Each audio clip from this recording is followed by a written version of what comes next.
Parish and former President Aaron Broussard be held financially responsible for some of the flooding after Katrina because they evacuated the pump operators? That's the question a jury could soon have to answer in a civil trial that got underway today in Gretna. Katie Moore has the latest.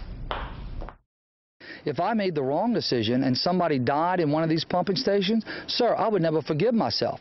That's former Jefferson Parish President Aaron Broussard in the weeks after Hurricane Katrina, defending the decision to evacuate 200 pump station operators.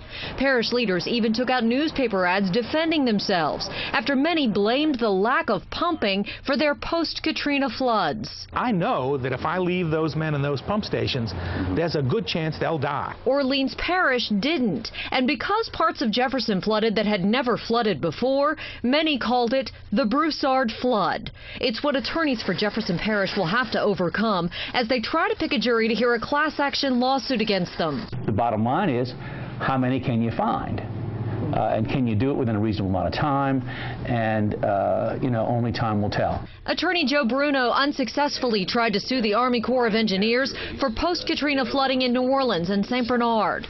The courts ultimately said the Corps was immune. It's something attorneys for the JP plaintiffs have so far overcome. Well, the plaintiffs have to show, in general, that he breached a standard of care, right? I mean, the standard of care is what you would expect normal people under similar circumstances to do. Broussard is in prison, serving time for federal corruption charges. He won't be at the trial. Attorneys asked the first panel of potential jurors whether or not they knew how Aaron Broussard left office. 3/4 of them didn't. It's been a number of years, so folks who didn't actually sustain flooding at all may be able to say to that judge, and honestly and without emotion, yes, I can be fair. After a day of questioning, attorneys were able to pick 6 who said they could be fair and impartial, about half the number needed to keep the trial in Jefferson Parish. Katie Moore, Eyewitness News. Attorneys will continue with their second round of jury selection tomorrow morning.